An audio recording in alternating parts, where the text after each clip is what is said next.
Ya tenemos un video de repaso del ADN, te recomiendo que lo veas primero, pero lo que quiero que hagamos en este video es ver al ADN, pero más a fondo. Vamos a hablar acerca de la estructura molecular del ADN y vamos a empezar recordando el nombre completo de ADN. ¿Ok? ADN es la abreviación de ácido desoxirribonucleico y voy a escribir cada parte distinta de ese nombre con un color diferente. La A viene de ácido y luego tenemos desoxirribonucleico.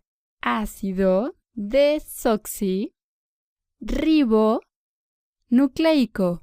Y ahora sí, vamos a fijarnos en esta molécula de aquí, que es el ácido desoxirribonucleico, y vamos a ver a qué corresponden cada una de las partes de este nombre. ¿Ok? ADN es ácido desoxirribonucleico. La parte de nucleico proviene del hecho de que podemos encontrar al ADN en el núcleo de las células eucariotas. La parte de ácido, vamos a hablar de eso en unos cuantos segundos, pero primero quiero decir que cada molécula de ADN está compuesta por unas cosas a las que le llamamos nucleótidos. Cada cadena de ADN está compuesta por nucleótidos. ¿Y cómo se ven los nucleótidos? Bueno, pues aquí dibujé 2 hebras de ADN. Hice un muy buen acercamiento a 2 hebras de ADN. Esto de aquí es como la columna vertebral de una de las hebras de ADN. O también podríamos decir que es como uno de los lados de una escalera de mano. Y esto de aquí es el otro lado de la escalera de mano, mientras que estos son los peldaños. Cada uno de estos puentes, y vamos a hablar acerca de cuáles son estas moléculas en unos cuantos minutos, pero estos son como los peldaños de la escalera. Ahora, un nucleótido, déjame separo por aquí un nucleótido. Un nucleótido es esto que estoy circulando, ¿ok? Todo esto de aquí es lo que consideramos un nucleótido. Ese es un nucleótido y está conectado a este otro nucleótido, ¿ok? Esto que estoy circulando ahora es un nucleótido y de este lado derecho también tenemos un nucleótido. Ah, no, me equivoqué. Más bien es de esta otra forma. Y luego, justo debajo, tenemos otro nucleótido. Así es que aquí dibujados tenemos 4 nucleótidos. Estos 2 están del lado izquierdo de la escalera y estos 2 están del lado derecho de la escalera. Y ahora sí vamos a pensar en las diferentes partes de cada nucleótido. Seguramente de las primeras cosas que te saltan a la vista es que los nucleótidos tienen este grupo fosfato por aquí. Y bueno, este otro nucleótido también tiene este grupo fosfato. Y por aquí hay otro grupo fosfato y otro también. Cada uno de estos nucleótidos tiene su propio grupo fosfato. ¿Ok? Aquí tenemos un grupo fosfato por acá y otro grupo fosfato. Y de hecho son los grupos fosfato los que hacen que el ADN y los ácidos nucleicos sean ácidos. Y aquí tú puedes llegar y decirme, oye, espera un momento. Aquí tú dibujaste a los grupos fosfato con un signo menos y cualquier molécula con una carga negativa atrae protones, los absorbe. ¿Cómo puede ser que me estés diciendo que este grupo fosfato con el signo menos es un ácido? Esto más bien se ve como una base. Ahora, la razón por la que dibujamos este signo menos en las moléculas de ADN es porque es tan ácido que si la ponemos en una solución neutra, va a perder a sus hidrógenos. Y de hecho, si quisiéramos ser muy formales, la molécula de ADN tendría a este oxígeno protonado, ¿ok? De esta forma. A ver, déjame lo dibujo mejor.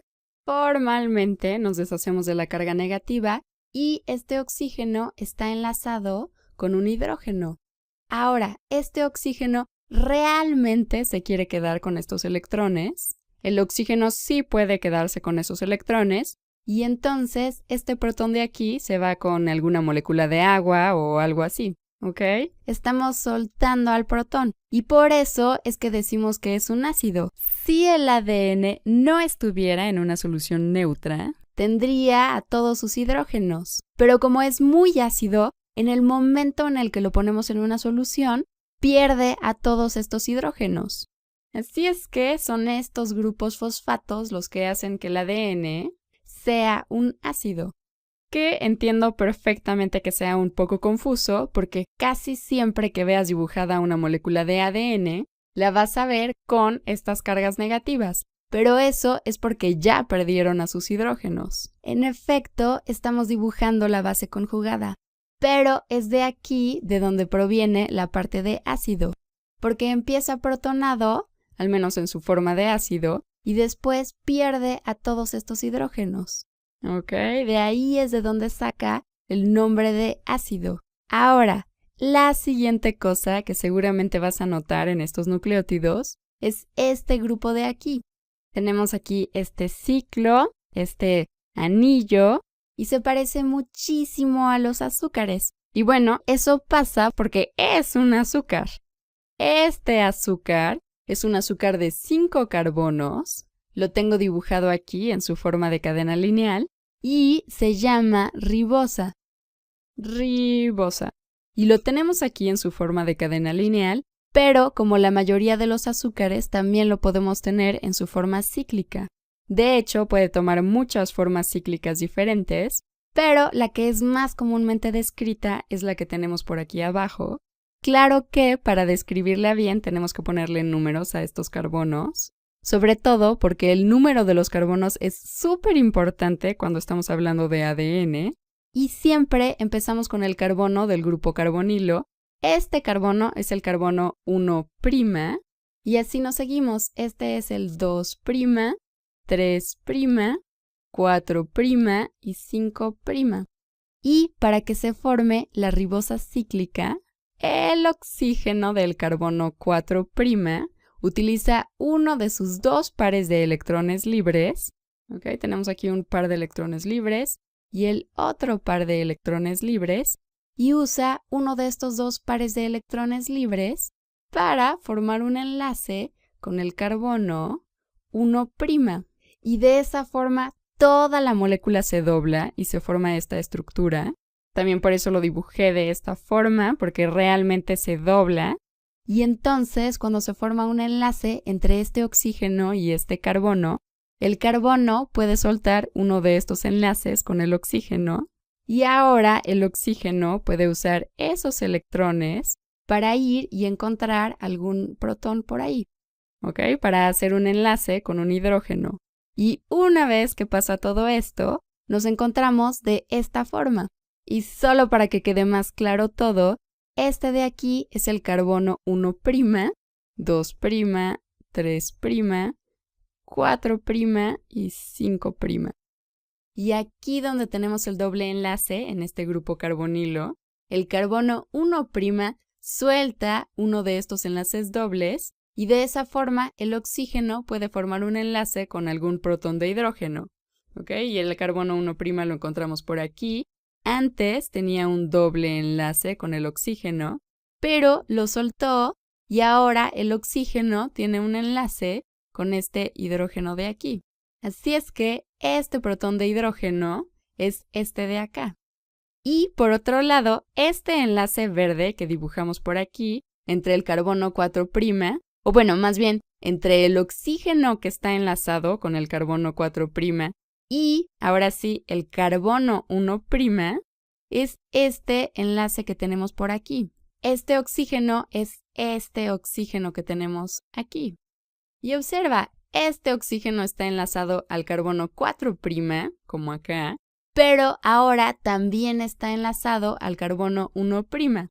Y antes también estaba enlazado con un hidrógeno, pero fácilmente podemos perder a este protón de hidrógeno con alguna molécula de agua que pase por ahí, se lleve a este protón y se convierta en una molécula de hidronio. Y ahora, en total, aquí estamos tomando un protón de hidrógeno de la solución y aquí estamos regresando un protón de hidrógeno a la solución. Así es que no le estamos ni quitando ni agregando nada a la solución. Y así es como formamos la estructura cíclica de la ribosa. Y esta estructura se parece muchísimo a estas estructuras que tenemos aquí en las moléculas de ADN. Y bueno, de hecho, podemos encontrar exactamente esta estructura en las moléculas de ARN, ¿ok? En los ácidos ribonucleicos. Ahora, ¿por qué no son exactamente iguales? Bueno, pues aquí es donde nos podemos preguntar por qué tenemos el prefijo desoxi en el ácido desoxirribonucleico. ¿A qué nos estaremos refiriendo cuando decimos desoxirribonucleico? Podemos empezar por aquí con una molécula de ribosa y si llegáramos a perder alguno de estos oxígenos, entonces tendríamos una desoxirribosa. Y eso es justo lo que estamos viendo por aquí. Tenemos aquí un anillo de 5 átomos, de los cuales 4 son carbonos, y tiene una estructura muy parecida a lo que tenemos por acá. ¿Ok? Y los hidrógenos y carbonos están todos aquí implícitamente. Eso sí lo hemos visto un montón de veces. En cada uno de estos vértices, donde se juntan dos líneas, dos enlaces, tenemos un carbono. Y además también cuando tenemos, por ejemplo, un vértice que se acaba en un puntito, ahí también tenemos un carbono. Y bueno, los hidrógenos también están ahí implícitamente. Ahora, si nos ponemos a comparar estas dos moléculas, podemos ver por aquí que este tiene un grupo OH en este carbono, mientras que este carbono de aquí, en lugar de tener ese grupo OH, implícitamente solo tiene este hidrógeno. Bueno, de hecho, aquí este carbono tiene este otro hidrógeno también, y este carbono tiene este otro hidrógeno también, pero este carbono ya no tiene un grupo OH por acá. Así es que perdió un oxígeno, y por lo tanto es una desoxirribosa. La desoxirribosa no tiene este oxígeno de aquí, no tiene el oxígeno que está enlazado con el carbono 2'. Así es que si tenemos una molécula de estas y nos deshacemos del oxígeno del carbono 2', obtenemos una desoxirribosa, como esta. Así es que vamos a circular esto. Esta es una desoxirribosa. Desoxirribosa. Y de ahí es de donde viene la parte de desoxirribo de este nombre. Y ahora sí, la última pieza de este rompecabezas es esta parte de aquí. Estas partes de aquí, a las que les llamamos las bases nitrogenadas.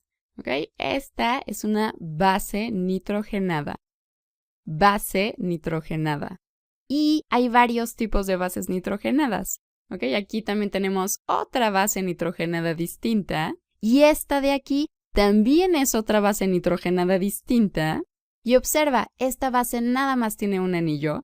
Esta también tiene únicamente un anillo. Pero esta otra base nitrogenada ahora tiene 2 anillos. Y esta otra de aquí también tiene 2 anillos. Y bueno, tenemos diferentes nombres para cada una de estas bases nitrogenadas. A la categorización de estas bases nitrogenadas que tienen 2 anillos, les llamamos purinas. Así es que de estas bases nitrogenadas, si hay una que tiene 2 anillos, les llamamos purinas. Pero si tienen únicamente un anillo, como en estas dos bases, un anillo, decimos que son pirimidinas. Pirimidinas. Y ahora, en particular, estas dos bases, estas dos purinas, la de aquí arriba se llama adenina. Y bueno, ya hemos visto cómo se unen por pares en el video de introducción del ADN. Pero bueno, esta base de aquí es la adenina. Adenina. Y por acá tenemos la guanina. Y luego, por aquí tenemos estas dos bases nitrogenadas que tienen un solo anillo y por lo tanto son pirimidinas. Ahora, la base pirimidina de aquí arriba es la timina. Timina. Sí, estamos hablando del ADN, porque si estuviéramos hablando del ARN, tendríamos que hablar del uracilo. Pero no, estamos hablando del ADN y entonces es la timina. Y finalmente, esta base nitrogenada de aquí es la citosina. Citosina. Y también podemos ponernos a ver cómo se atraen. La timina se enlaza con la adenina y la citosina se enlaza con la guanina. Ahora, ¿cómo suceden esos enlaces? ¿Cómo están formando los peldaños de esta escalera de ADN? ¿Cómo se están enlazando? La forma en la que estas bases nitrogenadas forman los peldaños del ADN, la forma en la que se atraen mutuamente, es a través de los famosos puentes de hidrógeno. Y estos funcionan porque el nitrógeno es un átomo muy electronegativo. Y entonces, al estar enlazados con hidrógenos, van a tener una carga parcial negativa y cada uno de esos hidrógenos va a tener una carga parcial positiva. Y por otro lado, el oxígeno, como hemos dicho siempre, el oxígeno también es muy electronegativo y por lo tanto también tiene una carga parcial negativa. Y entonces el oxígeno, con su carga parcial negativa, va a sentirse muy atraído por la carga parcial positiva del hidrógeno. Y así es como se forma el puente de hidrógeno. Y lo mismo va a pasar con este hidrógeno de aquí. ¿Ok? Porque este hidrógeno está enlazado con un nitrógeno que es muy electronegativo y entonces está abrazando mucho a los electrones de este enlace, por lo que el hidrógeno tiene una carga parcial positiva y este nitrógeno de aquí también tiene una carga parcial negativa porque es muy electronegativo y está abrazando muy fuertemente a todos los electrones de estos enlaces. Entonces hay una fuerte atracción entre este hidrógeno y este nitrógeno, formándose un puente de hidrógeno. Y lo mismo sucede más abajo por aquí. Tenemos un hidrógeno cuyos electrones están siendo muy abrazados por este nitrógeno. Entonces el hidrógeno tiene una carga parcial positiva. Y también tenemos aquí un oxígeno con una carga parcial negativa. Entonces se van a sentir muy atraídos mutuamente. Lo mismo sucede entre este nitrógeno y este hidrógeno. Y también lo mismo sucede entre este oxígeno y este hidrógeno. Y es por eso que siempre se juntan la citosina y la guanina y la timina y la adenina. Y también hablamos un poquito de eso en el video de introducción al ADN.